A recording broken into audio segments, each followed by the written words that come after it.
BJP अध्यक्ष अमित शाह ने रविवार को लोकसभा चुनाव के लिए समितियों का ऐलान कर दिया है। केंद्रीय गृह मंत्री राजनाथ सिंह को मैनिफेस्टो कमेटी का अध्यक्ष चुना गया है और जबकि केंद्रीय वित्त मंत्री अरुण जेटली को पार्टी की प्रसार शाखा का प्रमुख बनाया गया है।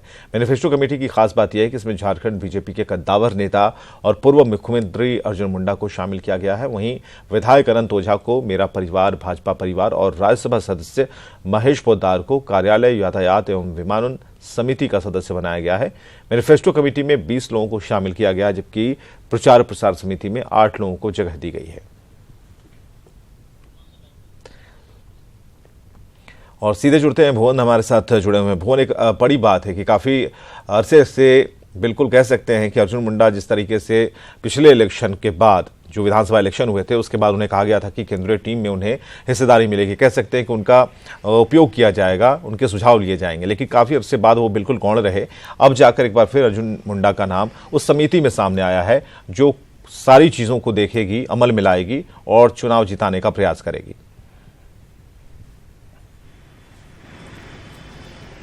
सही कहा आपने विवेक कि जिस तरह से अर्जुन मुंडा हाल के दिनों में केंद्रीय नेतृत्व के समक्ष में अपनी उपस्थिति दर्ज कराई है, उसी के तहत मिशन 2019 का जो ये समिति गठित किया गया है उसमें आप देखेंगे कि अर्जुन मुंडा को भी एक जिम्मेवारी सौंपी गई है। वो काफ़ी अहम जिम्मेवारी है जिससे कहीं ना कहीं उनके जो राजनीतिक अनुभव है उसका फायदा पार्टी को मिलेगा और जो मिशन 2019 का जो चुनावी जंग है उसको पार्टी उनके हिसाब से खास करके जो झारखंड में जो यहाँ का इशू है, जो मुद्दे हैं वो इसमें समाहित करेगी और जो संकल्प पत्र के जरिए जो भारतीय जनता पार्टी जनता के बीच जाना चाहेगी, घोषणा करेगी और घोषणा पत्र जनता के बीच लाने की कोशिश होगी, तो वो चीज़ें देखने को मिलेगा इस घोषणा पत्र में। और अर्जुन मुंडा का जो अनुभव है और जो झारखंड के बारे में वो जानते हैं, राजनीतिक परिदृश्य जिस तरह से है, जो सामाजिक हालात हैं, उससे वो कहीं ना कहीं पार्टी को लाभ मिलेगा। और इस घोषणा पत्र में जो तैयार की जा रही है पार्टी के द्वारा उसमें देखने को जरूर मिलेगा। और एक बड़ी जिम्मेवारी के रूप में कह सकते हैं कि झारखंड से अर्जुन मुंडा का नाम सामने आया है घोषणा पत्र में बतौर सदस्य के रूप में। और जो 20 सदस्यीय ये समिति बनाई गई है उसमें झारखंड के भी कई ऐसे इशू होंगे जो घोषणा पत्र के माध्यम से भारतीय जनता पार्टी जनता के बीच लाने की कोशिश करेगी। भुवन, जो विधानसभा इलेक्शंस में बीजेपी की रणनीति देखने को मिली है उसमें यह देखा गया है कि जहां भी उन्होंने आदिवासी चेहरों को साइडलाइन किया है वहां पर उनकी हार हुई है। इस बार क्या अर्जुन मुंडा ही सामने होंगे? ठीक है, आज की तारीख में इन्हें मैनिफेस्टो समिति का सदस्य बनाया गया है, ये भी कुछ अपनी बातों को रख पाएंगे या फिर किस तरह से झारखंड सोचता है, झारखंड के लोग कैसे समझेंगे, किन किन बातों को मैनिफेस्टो में शामिल किया जाए, ये सारी चीज़ें, सारी तकनीक जो है वो अर्जुन मुंडा की तरफ से भी जाएंगी। उन सुझावों के अलावा भी क्या लगता है कि अर्जुन मुंडा आने वाले भविष्य में फिर से उसी ट्रैक पर होंगे और पार्टी एक बार समझ चुकी है कि अर्जुन मुंडा को उपेक्षित करना गलत होगा?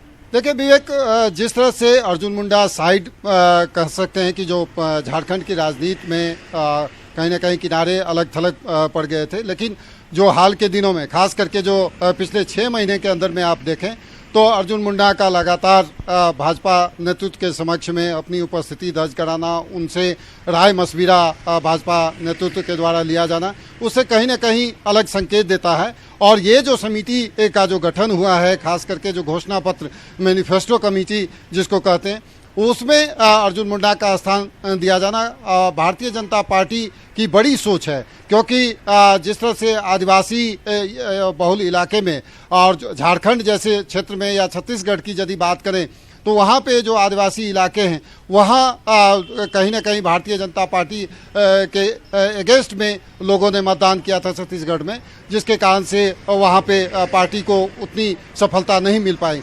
अब लोकसभा चुनाव सामने हैं और भारतीय जनता पार्टी को ये उम्मीद है कि यदि अर्जुन मुंडा जैसे चेहरे को सामने लाया जाता है, उनको जगह दी जाती है महत्वपूर्ण पदों पे, तो कहीं ना कहीं जो आदिवासियों की जो नाराजगी है उसको कहीं ना कहीं पार्टी गेन करेगी की कोशिश करेगी। बहुत बहुत शुक्रिया भुवन, हमसे बातचीत के लिए। दौरान देखने को मिलेगा। तो चुनाव की मैनिफेस्टो कमेटी में शामिल किए गए हैं अर्जुन मुंडा और अर्जुन मुंडा के शामिल किए जाने के बाद से ही उस खेमे में जो एक अपने आप को उपेक्षित महसूस कर रहा वो खेमा, आदिवासी खेमा, तो उसे बल जरूर मिलेगा, क्योंकि एक बड़े नेता हैं झारखंड में, एक बड़ी पैठ रखते हैं पार्टी पर भी और आदिवासी लोगों पर भी।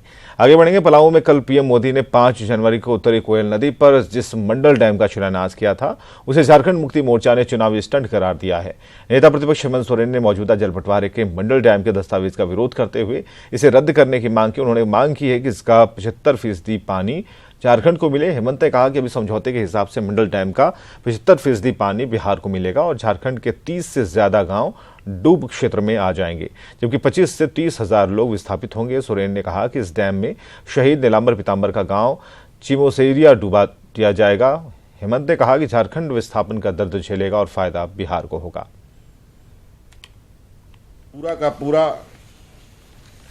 ये सरकार का चुनावी स्टंट है,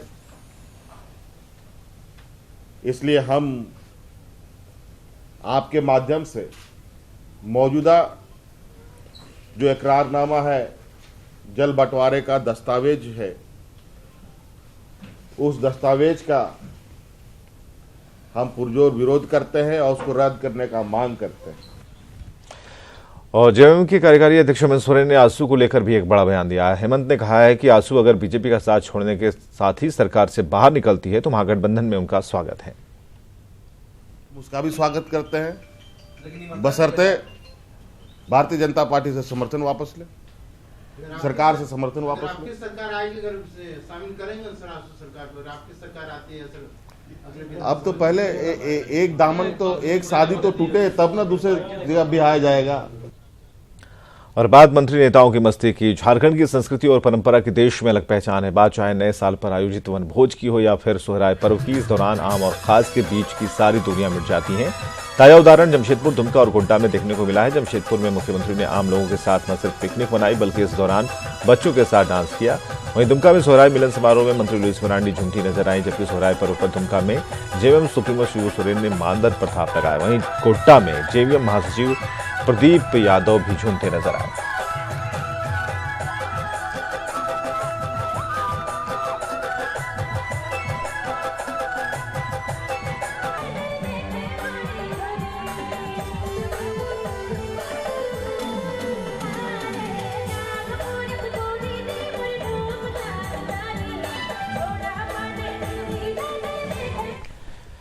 अब जमशेदपुर में आयोजित वनभोज में सीएम रघुवर दास ने मस्ती की। सीएम ने न सिर्फ लोगों की समस्याएं सुनी और उसके समाधान का भरोसा दिलाया, बल्कि जनता के बीच पहुंचकर लोकगीतों पर बच्चों के संग झूमते नजर आए। वनभोज में सीएम की मस्ती।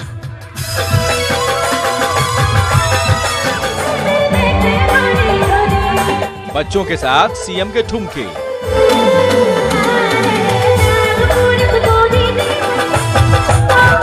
जमकर नाचे सीएम रघुवर दास।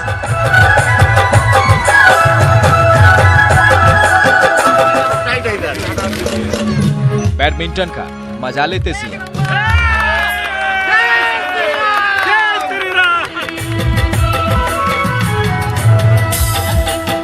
लोक संगीत पर झूमते सीएम।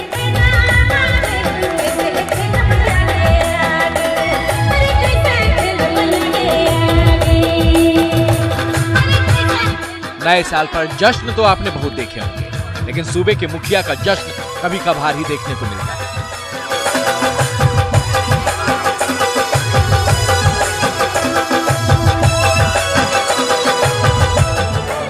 कभी कभार ही ऐसा मौका आता है जब राज्य का मुख्यमंत्री अपनी जनता के साथ खुशियों में इस कदर शरीक होते हैं। हम आपको ऐसी ही तस्वीर दिखाते हैं।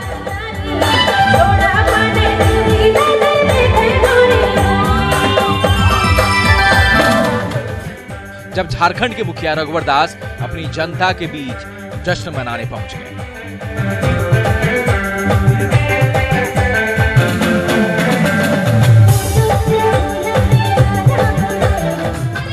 मौका था, दस्तूर था और रिवाज। सीएम पहुंच गए जनता के बीच और लोक गीतों पर वो ठुमके लगाए जो किसी के भी दिलों को छू ले।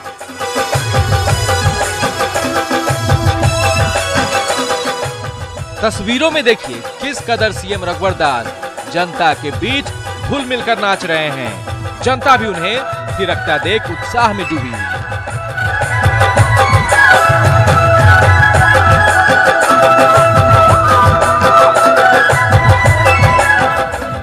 पूरी तस्वीर डिमना लेक में वनभोज मिलन समारोह का है, जिसमें सीएम रघुवर दास शामिल हुए थे।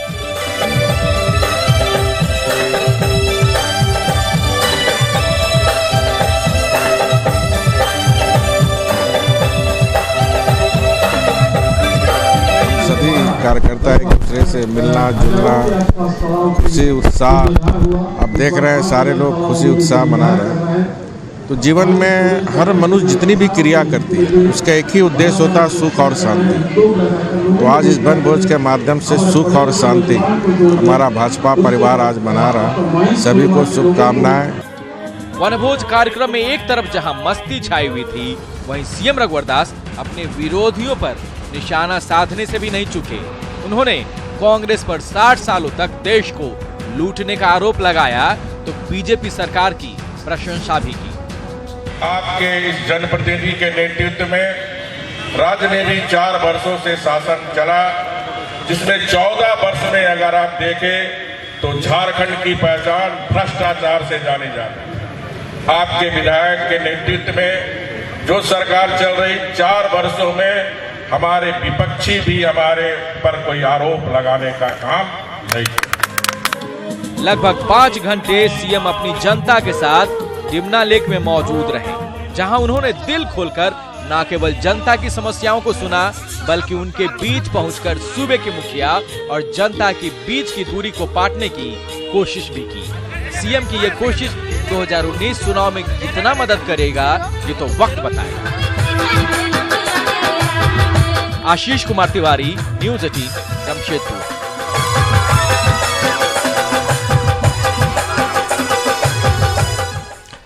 मिशन 2019 में सभी राजनीतिक पार्टियां जुट गई हैं। सभी दल अपने अपने तरीके से जनता के बीच जाने की कवायद में जुटे हैं। कोई वनभोज के बहाने जनता की नब्ज को टटोलने में जुटा है, तो कोई महिलाओं को लुभाने की कोशिश में है।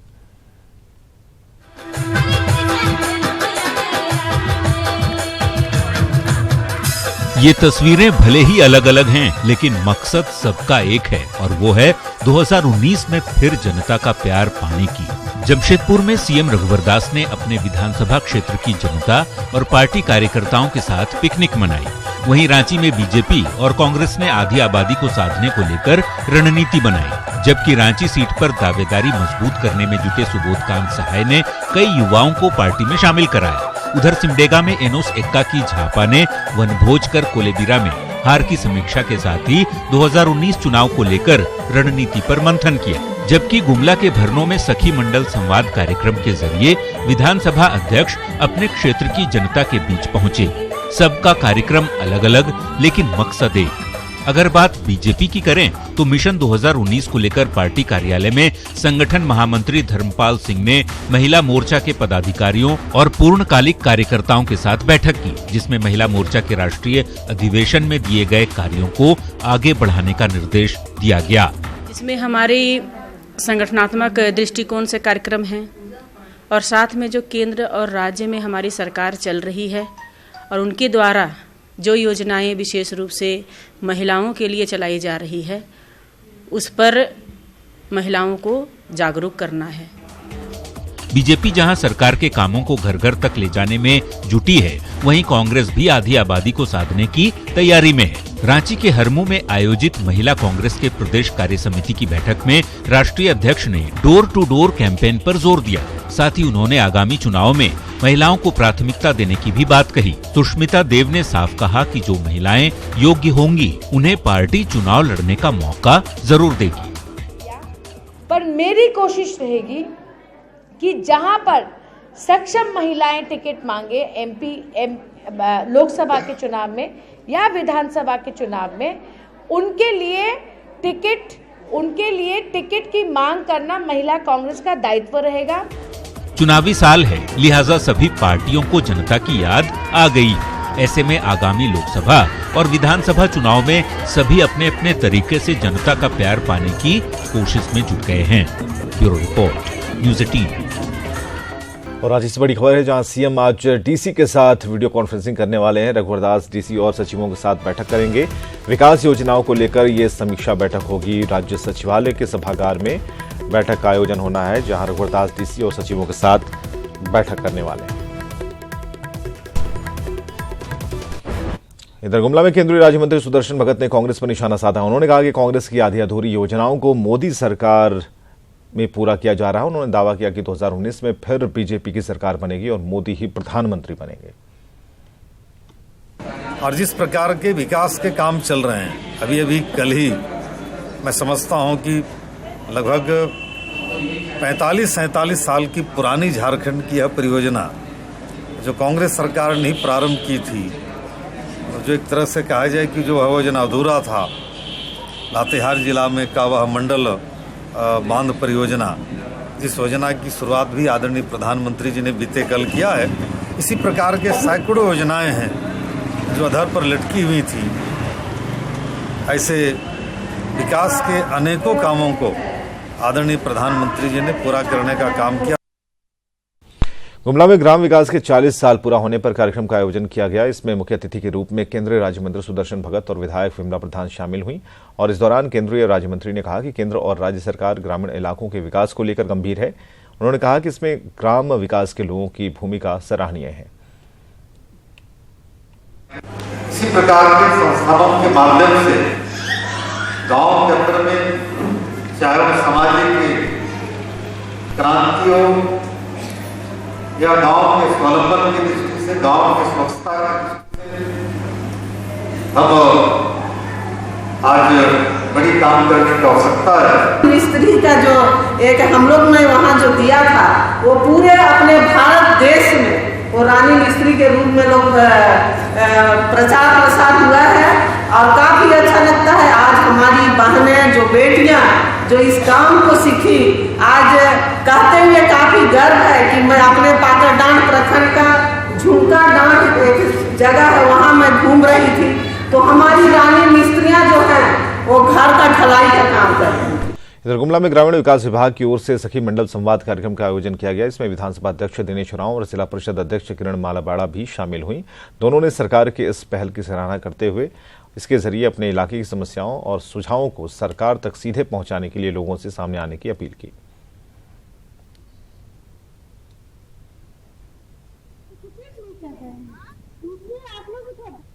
ये पश्चात सबसे पहले अगर कोई विषय आता है तो निश्चित रूप से बैंक सामने आता है। बैंक का जो दायित्व है वह निश्चित रूप से सखी मंडल के साथ बैंक और सखी मंडल का जो समन्वय होना चाहिए, जो कोऑर्डिनेशन होना चाहिए, वो सही ढंग से हो।